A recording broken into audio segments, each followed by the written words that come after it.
이 사도행전 2장 42절 말씀은 우리 모든 성도들이 시대를 불문하고 모범으로 삼을 만한 아주 좋은 모습이 나와 있습니다. 한 절의 말씀 속에서 그 교회 공동체의 성격이 잘 나타나고 있는데요, 무엇보다 먼저 말씀을 사모하고 기도하는 일에 전심하는 그러한 공동체였어요. 그리고 가운데를 보시게 되면 서로 교제하고 떡을 뗐다, 이렇게 표현을 하고 있는데, 오늘은 이 교제 부분에 대해서 같이 잠시 생각을 해보려고 해요. 우리가 사도신경 신앙 고백을 할 때마다 뒷부분으로 가시게 되면 성령을 믿사오며, 그 다음 거룩한 공회와, 여기 공회는 교회를 말하는 거예요. 거룩한 교회를 믿습니다. 그리고 그 뒤가 뭐죠? 성도가 서로 교통하는 것을 믿습니다. 이렇게 고백하는 거예요. 그러니까 믿습니다라는 말은 제일 뒤에 나와 있어서 혹시 그 의미를 놓치고 신앙 고백을 하시면 안 돼요. 성령을 믿고 거룩한 교회를 믿고 성도가 서로 교통하는 것, 교통은 교제입니다. 서로 교제하는 것을 믿는다 하고 고백하는 거예요. 그래서 우리 그리스도교 신앙의 기초 중에 하나가 바로 이 교제입니다. 성도의 교제. 그래서 우리 교회의 핵심 사역 가운데 하나가 교제잖아요. 예배, 교육, 선교, 봉사, 교제, 이렇게 있잖아요. 그래서 이 교제는 선택사항이 아니에요. 하면 좋고 아니면 어쩔 수 없고, 이것이 아니라 교회이면 반드시 실현해내야 하는 내용인 것입니다. 그러면 왜 교제인가 하는 부분에서 성도의 교제가 필연적이어야 하는 이유는 우리 교회 공동체가 제가 여러 차례 말씀을 드리지만 가족이고, 영적인 가족, 운명 공동체, 가족 운명 공동체이기 때문에 그렇습니다. 요한복음 1장 12절 13절 보시게 되면, 영접하는 자 곧 그 이름을 믿는 자들에게는 하나님의 자녀가 되는 권세를 주셨으니 이는 혈통으로나 육조로나 사람의 뜻으로 나지 아니하고 오직 하나님께로부터 난 자들, 우리 모두가 한 분 한 분이 다 하나님께로부터 난 자인 거예요. 왜냐하면 예수님을 개별적으로 다 구세주라 영접을 했기 때문에. 그래서 우리의 관계가 어떻게 되느냐, 에베소서 2장 19절 보면, 그러므로 이제부터 너희는 외인도 아니요 나그네도 아니요 오직 성도들과 동일한 시민이요 하나님의 권속, 하나님의 백성, 하나님의 집안 식구들, 이 이야기입니다. 왜 성도의 교제가 신앙의 기초가 되는가? 또 다른 하나의 비유, 아주 좋은 비유가 몸의 비유이죠. 몸과 지체. 예수 그리스도가 우리의 머리이시죠. 그 교회 전체가 그리스도의 몸이에요. 그리고 성도 한 분 한 분은 그 몸의 지체들인 것입니다. 그러니까 지체들이 모여서 몸이 되어지고 그 몸의 머리이신 예수 그리스도와 함께 한 인격을 갖추게 되어지는 것이죠. 그런 면에서 성도는 몸에 붙어있는 지체로서 로마 12장 5절을 보게 되면, 이와 같이 우리 많은 사람이 그리스도 안에서 한 몸이 되어 서로 지체가 되었느니라 해서, 이 지체들이 각각 노는 것이 아니라 상호 유기적인 협력 관계를 통하여서 이 몸이 건강을 유지할 수가 있는 거예요. 그래서 지체마다의 관계는 이러해야 합니다. 고린도전서 12장 25절 이하인데요, 몸 가운데서 분쟁이 없고 오직 여러 지체가 서로 같이 돌보게 하셨느니라.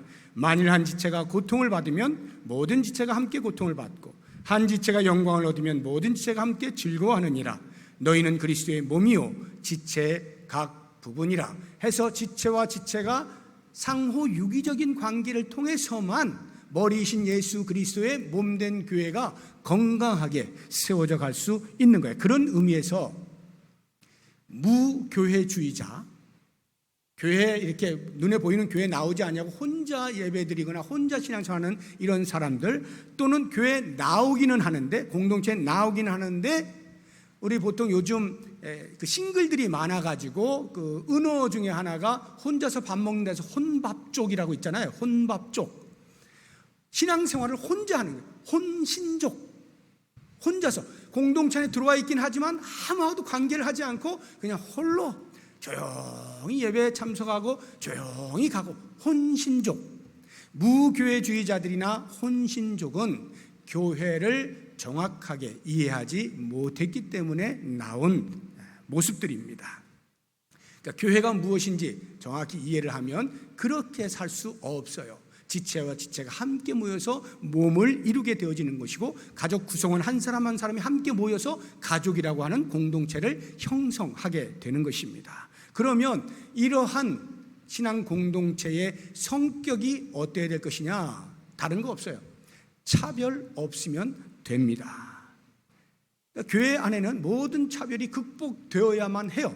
인종, 민족, 남녀, 노소, 어떤 것, 빈부, 귀천, 모든 것이 다 차별 없음으로 하나의 귀결점을 가져야만 됩니다.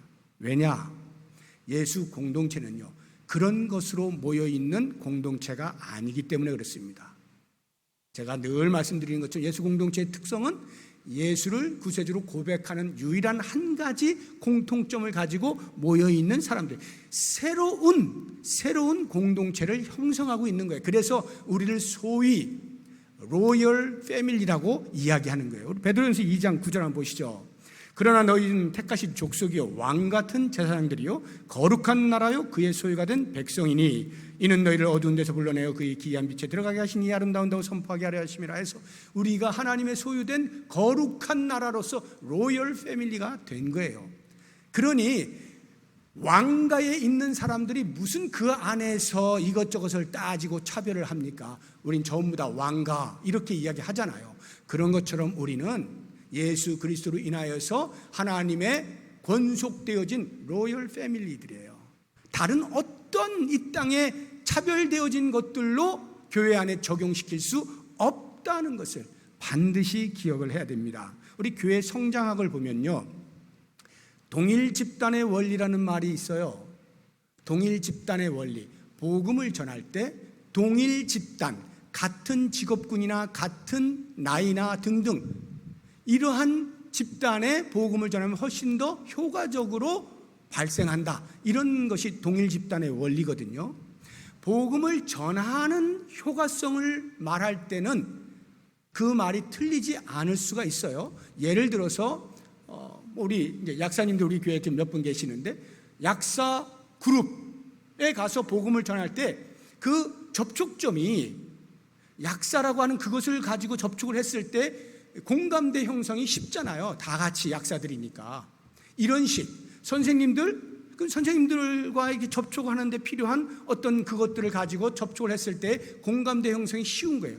그런 면에서 동일 집단의 원리라는 건 복음 전도의 효과성에 볼 때 타당성이 있어요. 그러나 그 동일 집단의 원리를 교회 공동체에 적용하면 큰일 납니다.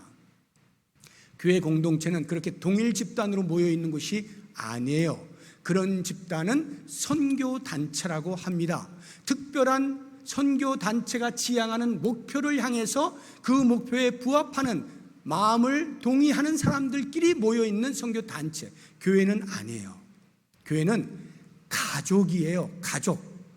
하나님께서 우리를 구원하여 주셔서 그 구원의 은혜를 고백하는 사람들이면 누구나 모일 수 있는 가족이에요. 그 가족의 구성원은요, 동일 집단일 이유가 없습니다. 다양해도 전혀 상관이 없다 이 말이에요. 오직 하나, 예수는 그리스도이십니다 하는 이 고백을 동일하게 할 수만 있다면 우리는 그리스도 안에 산 가족이에요. 이것이 우리 교회 공동체가 교제를 하는 성격이고 내용이 되는 것입니다. 그러면 이제 그럼 어떻게 교제하느냐 할 때에 교제라고 하면 기본적으로 나눔이라고 생각하시면 돼요. 나눔이란 영적인 나눔도 있을 것이고 물질적인 나눔도 있을 거 아니에요. 영적인 나눔이라고 한다면 기본적으로 우리의 신앙의 경험들을 나누는 거죠. 간증이라고 우리가 보통 이야기를 하잖아요. 삶 속에서 내가 만난 주님, 삶 가운데 나를 도우신 주님, 나와 함께 하시는 주님, 그 주님을 나누는 거예요. 소개하는 거예요. 그러면서 그랬어? 그렇구나. 난 이렇게 하면서 각각의 경험들이 서로 풍성하게 나누어져서 그 하나님의 다양하심, 각 사람에 맞게 찾아오셔서 도우시는 하나님을 여러 사람들을 통하여서 다각적으로 경험을 할 수가 있는 거예요. 이러한 나눔이 있는가 하면 오늘 우리가 지금 이렇게 떡을 나누잖아요. 이 초대교회 당시에도 떡을 나눴다고 했는데 1차적으로 떡을 나눴다 하면 이제 성찬을 의미합니다. 예수 그리스도의 피와 살을 상징하는 포도주와 떡을 대하면서 우리는 그리스도 안에서 한 믿음을 가지고 있는 사람들이요. 그래서 그리스도와의 연합과 더불어 성도 간의 연합을 경험하는 그러한 떡 나눔. 근데 이 떡 나눔이 조금 더 확장해서 우리가 이해를 하면 애찬도 가능해요. 그래서 오늘 우리가 할 것은 이제 애찬인데요. 애찬은 조금 더 성찬의 개념을 조금 더 이렇게 여유롭게 하는 거예요. 그래서 성찬은 우리 교회법상, 오늘날의 교회법상 세례를 받은 사람이 참여하게 되어 있지만, 애찬은 우리 교회에서 당회에서 결정하기를 그것과 관계없이 우리 이 신앙 공동체 안에 들어온 모든 사람들 함께 교제하자 하는 차원에서 세례에 제한을 두지 아니하고 참여한 모든 사람들이 같이 나눌 수 있도록 그렇게 해놓았어요. 이러한 성찬 또는 애찬을 통해서 깊은 영적인 교제가 충분히 일어날 수가 있는 것입니다. 그래서 나누는 가운데 서로 위로하고 격려하고 도전도 받고, 내가 이렇게 살아서는 안 되겠구나, 저렇게 사는 건데, 이렇게 도전도 받으면서요, 서로 신앙의 성장을 위한 아름다운 교제가 풍성히 일어나는 것이고요. 또 하나의 영적인 교제가 있다고 하면 그것은 기도예요. 서로 기도해 주는 거죠.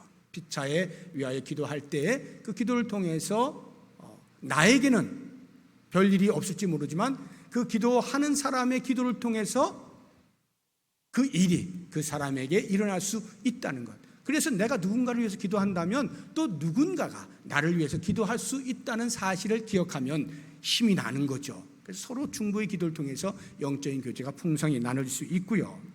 또 하나 이제 물질적인 나눔을 우리가 이제 교제의 그 내용으로 보자고 하면, 이 초대교회 당시에 나누었던 것은 보통 우리가 말하는 유무상통이잖아요. 많이 가진 자나 적게 가진 자나 할 것 없이 가지고 나와서 필요에 따라 나누어 주었다라고 하는 거 아니겠습니까? 우리 44절 45절을 보면요, 믿는 사람이 다 함께 있어 모든 물건을 서로 통용하고 또 재산과 소유를 팔아 각 사람의 필요를 따라 나눠 주었다. 우리가 이 말씀을 들으면 이제 오늘날로 그대로 적용을 하면 어떻게 해야 돼? 여러분들 각 가정의 재산 전부 다 가지고 와야 되겠죠. 가지고 오셔서 교회 앞에 딱 놔두시면 제가 이렇게 보고 필요에 따라서 성도들이 필요에 따라 이렇게 나눠주는, 이렇게 생각하시면 안 돼요. 지금 이 초대교회에서 했던 건 그런 개념이 아닙니다. 사유재산 그대로 인정하는 거예요. 그 상태에서 필요할 때, 우리 교회 공동체 누구 보니까 지금 상당히 어려워. 필요할 때 자원하여 내세요, 이게 아니라 자원하여 누군가가 가지고 오는 거예요. 그러면 그것을 돕는 거예요. 이러한 일이 일어났던 것이죠. 이게 바로 유무상통이거든요.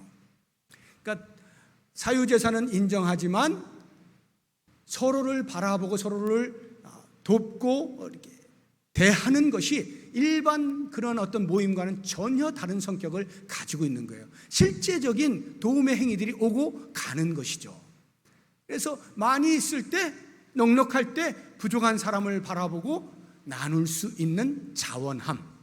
그러면 언젠가는, 언제나 내가 부자일 수는 없잖아요. 또 내가 어떤 어려움 가운데 처했을 때 누군가가 또 너무 궁핍하여 당장에 필요한 그 상황을 누군가가 채워주면 이 은혜가 말로 표현 못하는 거거든요.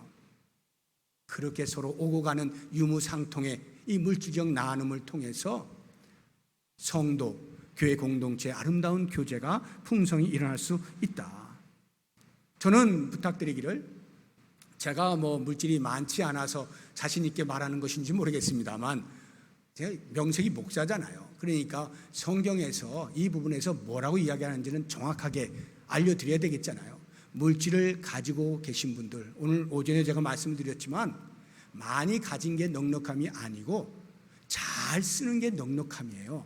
그래서 가지고 있다 생각되시는 분들, 조금만 더 모았으면 좋겠어 라고 하는 생각보다는 어떻게 하면 나보다 더 어려운 사람에게 이것을 나눌 수 있을까를 생각하면서 그렇게 나눌 때 그 행위가 곧 영원을 준비하는 행위가 되는 거예요. 마태복음 한번 보겠습니다. 6장 19절 이하인데요, 너희를 위하여 보물을 땅에 쌓아두지 말라. 거기는 좀과 동록이 해하며 도둑이 구멍을 뚫고 도둑질하느니라.